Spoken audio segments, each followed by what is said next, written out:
योद्धा गरुड़।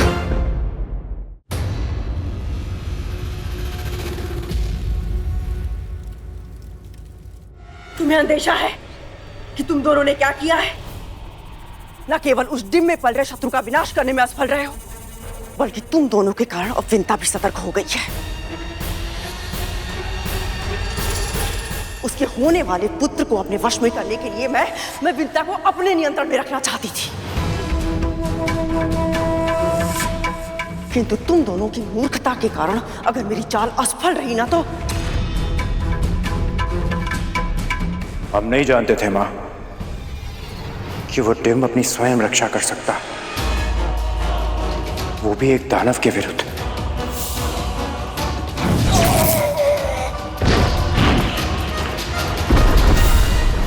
हाथी का शावक बल के कारण मतवाला होकर इधर उधर घूमता रहता है, मार्ग में आ रही हर वस्तु को इधर उधर फेंकता रहता है। वो उसे नियंत्रण में रखने के लिए जन्म लेते ही उसके पैरों में बेड़ियां डाल दी जाती है, पर जब वो बड़ा हो जाता है तो और भी बलशाली होने के बाद भी बचपन के अभ्यास के कारण अपनी बेड़ियों को तोड़कर भागने की चेष्टा नहीं करता है। वो हम समझे नहीं मां। उस डिम से इसका क्या संबंध मां? यदि हम भी उस अजन्मे विंता पुत्र को हाथी के शावक की तरह अपने नियंत्रण में रखना चाहते हैं, हमें सुनिश्चित करना होगा कि अपनी शक्तियों के बारे में उसे कभी ना पता चले। स्मरण रखना, विंता ही वो खूंटी है जो अपने पुत्र को हमारे आदेशों के खूंटे से बांध कर रख सकती है। वो चाहकर भी हमारा हित न कर पाए, उसके लिए उसकी मां को अपने वश में करना होगा, और उसके लिए आवश्यक है कि तुम दोनों उसके पुत्र से दूर रहो। समझ गए मां। अब विंता को अपने अधीन करने के लिए मुझे ही शीघ्र कुछ ना कुछ करना होगा।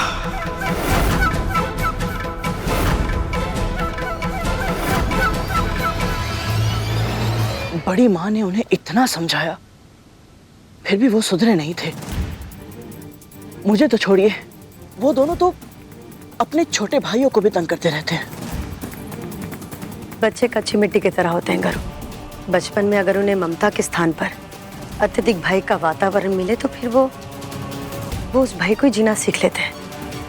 फिर वो दूसरों के साथ भी उसी तरह का व्यवहार करते हैं। उनके अंतर मन को लगता है कि अपने से दुर्बल को तंग करना, उसे कष्ट पहुंचाना, इसमें कुछ भी अनुचित नहीं है। तक्षक और कालिया इतने क्रूर इसलिए हैं क्योंकि कद्रू उनके साथ उतनी कठोर है। आप सही कह रही है दीदी माँ। कद्रू ने अपने पुत्रों को चेतावनी दी थी, पर तब तक बहुत देर हो चुकी थी।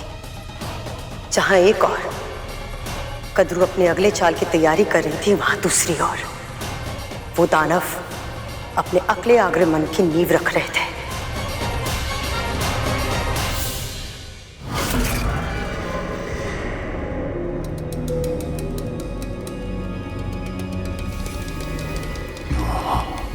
टीम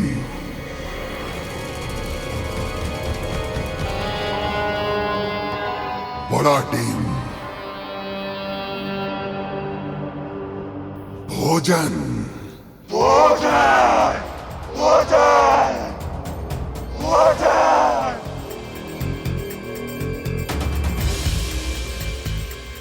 शक्तिशाली,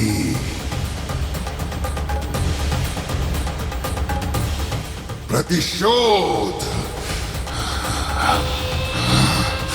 आक्रमण आक्रमण आक्रमण।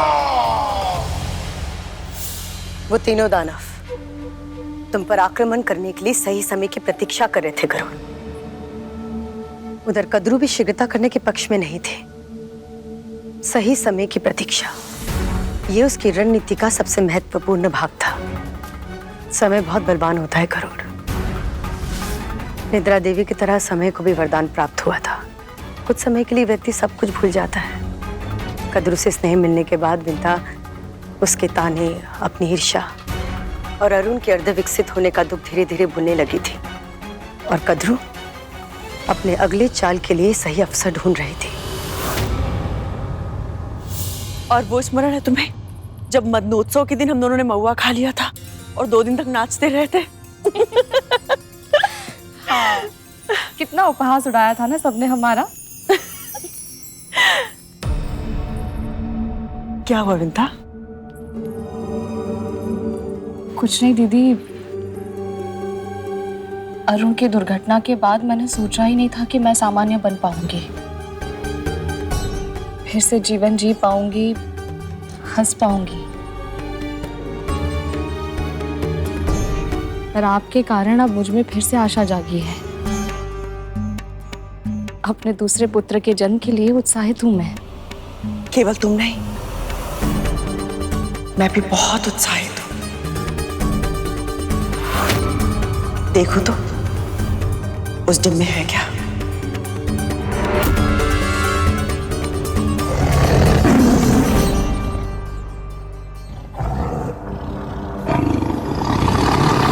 विंता,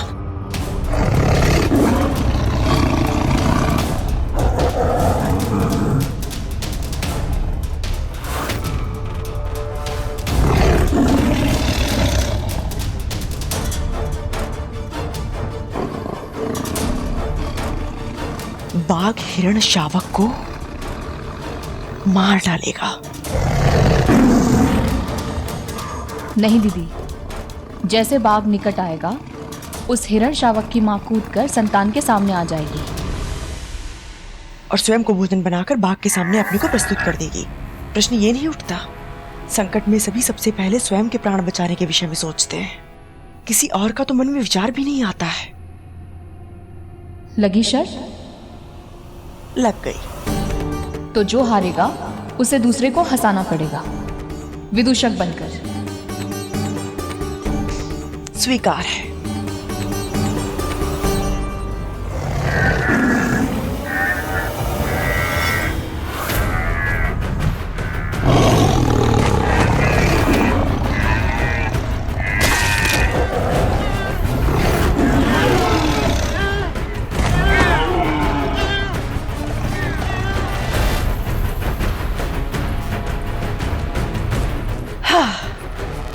मैं फिर से हार गई। अब विदूषक बनना पड़ेगा मुझे। नहीं नहीं दीदी, मैं तो केवल परिहास कर रही थी। किंतु मैं तो गंभीर थी। शर्त हारी हूं, दंड तो भुगतना ही होगा।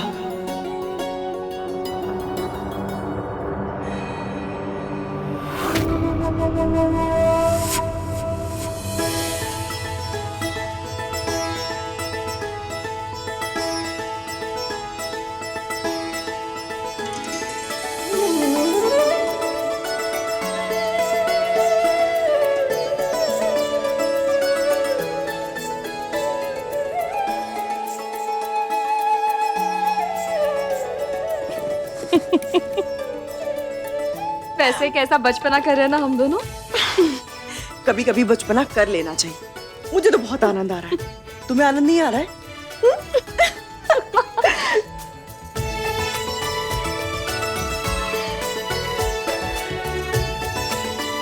कैसा लग रहा है मस्सा?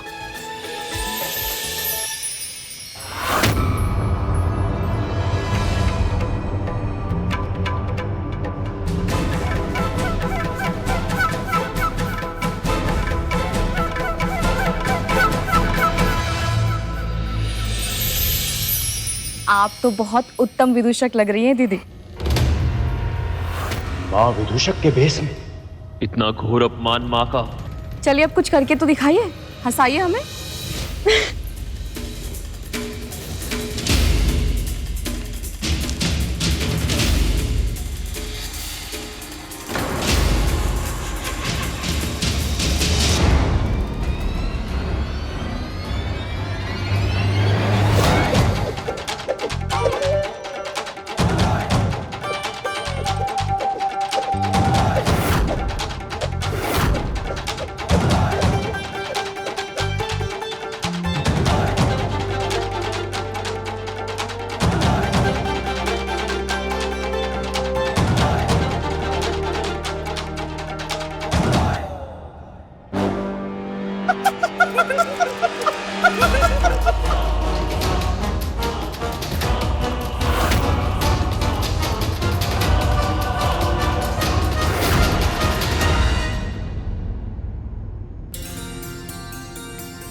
बहुत उत्तम दीदी।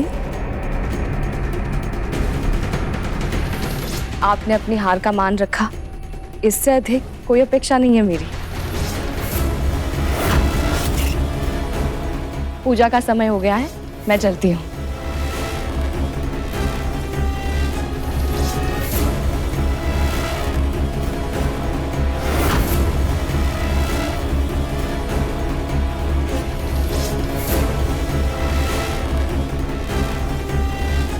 आपने अपना अपमान क्यों होने दिया माँ?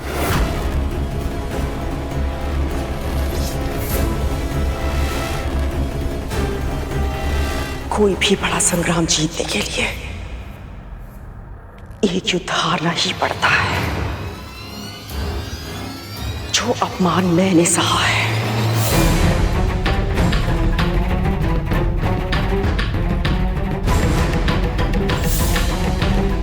उससे 100 गुना अधिक अपमान विंता को सहना होगा, बहुत ही शीघ्र।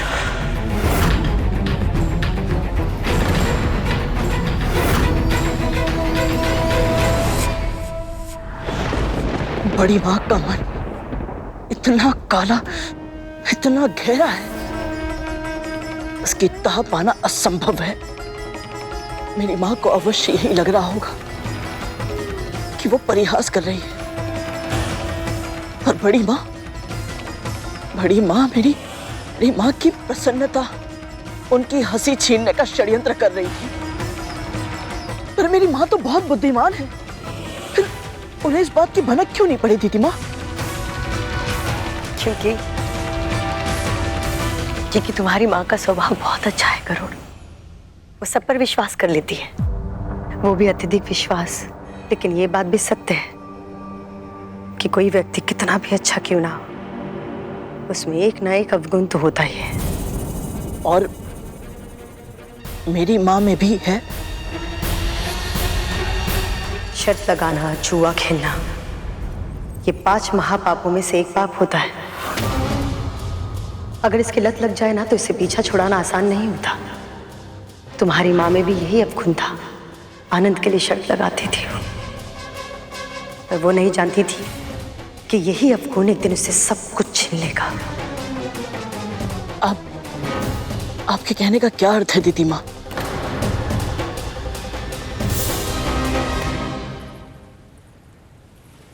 तुम्हें थकान लग रही होगी ना? लग तो रही है। तो यहीं बैठ जाते हैं, वायु की ठंडक का आनंद लेते हैं।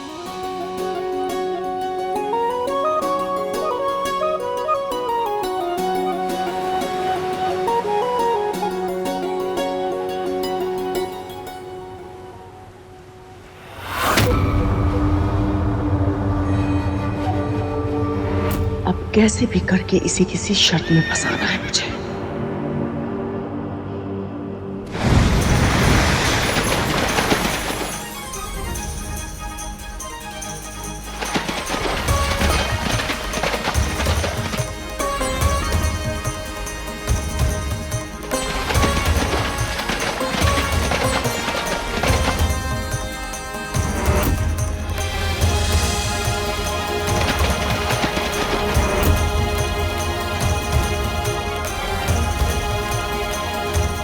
यही अवसर है मेरी होने वाली दासी से अंतिम शर्त लगाने का।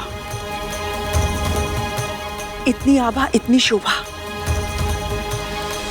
ऐसा भावी प्राणी मैंने आज तक नहीं देखा। ये उच्च श्रवा है दीदी, देवराज इंद्र का अश्व। कहते हैं सभी घोड़ों में ये सर्वोपरि है, सर्वश्रेष्ठ है। वर्ग तक की यात्रा पलक झपक कर ही कर सकता है ये। तभी इतना निराला है। किंतु कितनी विचित्र बात है विंता, उसका पूरा तन धवल है, किंतु पूंछ ऐसी काली जैसे जैसे अमावस्या की रात। क्या कह रही हो दीदी? हिमालय की हिम जैसी है इसकी पूंछ, श्वेत। तन बिल्कुल वैसा है जैसा तुमने कहा, हिम की तरह श्वेत। किंतु उसकी पूंछ को ध्यान से देखो विंता, ऐसी है जैसे रात भर जलने के बाद दिए का तल हो जाता है, बिल्कुल काला। आपको कुछ भ्रम हो रहा है दीदी। पूछ श्वेती है, देखो।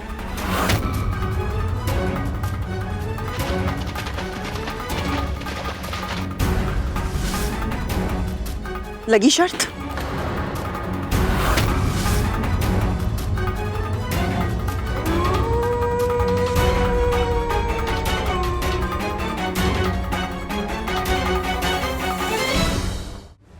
आप फिर से हार जाओगी दीदी। श्वेत और काले में बहुत अंतर होता है, मैंने अपनी आंखों से देखा है। देखा तो मैंने भी है और मुझे अपनी आंखों पर पूरा विश्वास है। अभी तो वो समुद्र में लौट गया है। यदि तुम चाहो तो कल सुबह आके हम फिर से देख सकते हैं। तो बोलो, शर्त लगाने का साहस है? हारने वाले को जीतने वाले की एक बात माननी होगी। स्वीकार है?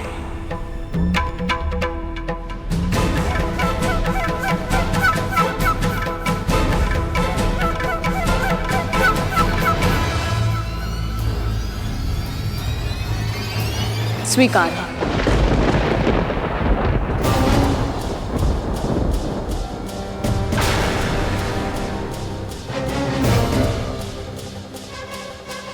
ये अचानक क्या हो गया? मैं अपना डिम देख कर आती हूँ।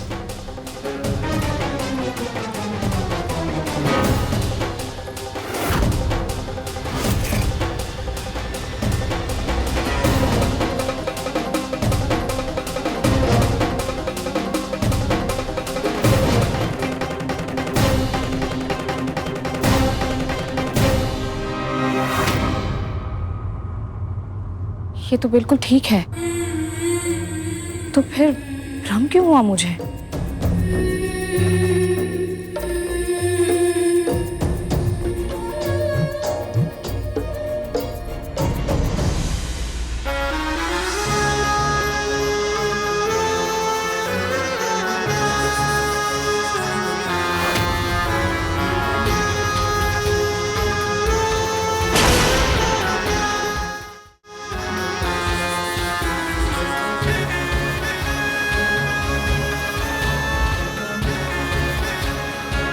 सब जानती है तू, भली भांति समझती है कि सब अनुचित है। तू क्यों कर रही है ये सब?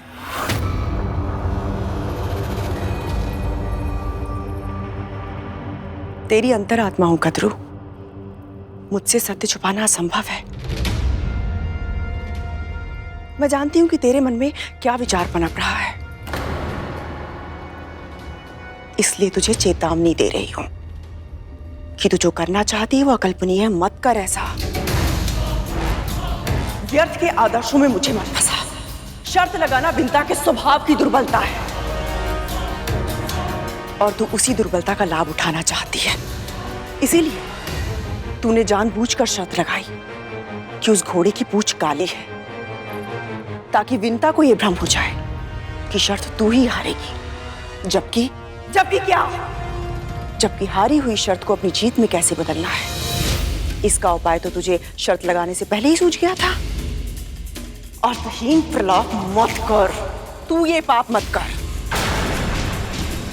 यदि किया तो असुरक्षा की ये भावना तेरे और तेरे पुत्रों के विनाश का कारण बन जाएगी।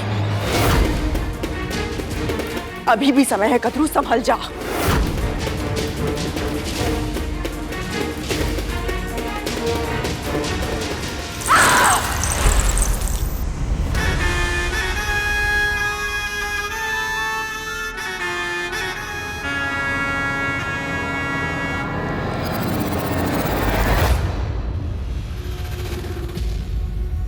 और इस तरह मैंने और विंता ने शर्त लगा ली।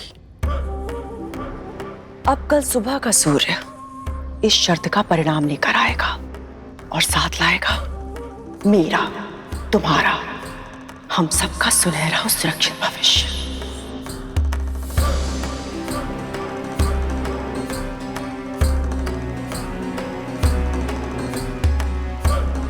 मैं जानती हूं तुम सबके मन में क्या प्रश्न उठ रहा है। यही ना कि जब उच्चैश्रवा की पूंछ श्वेत रंग की है तो उसे काली सिद्ध करके मैं अपनी शर्त को कैसे जीतूंगी?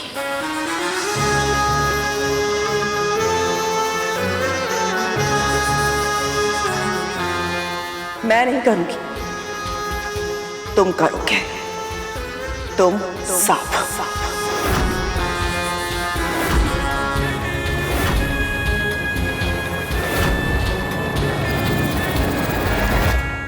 पक्षीराज गरुड़ के साहस भरे कारनामे देखने के लिए चैनल को सब्सक्राइब करें और साथ ही बेल आइकॉन दबाना न भूलें।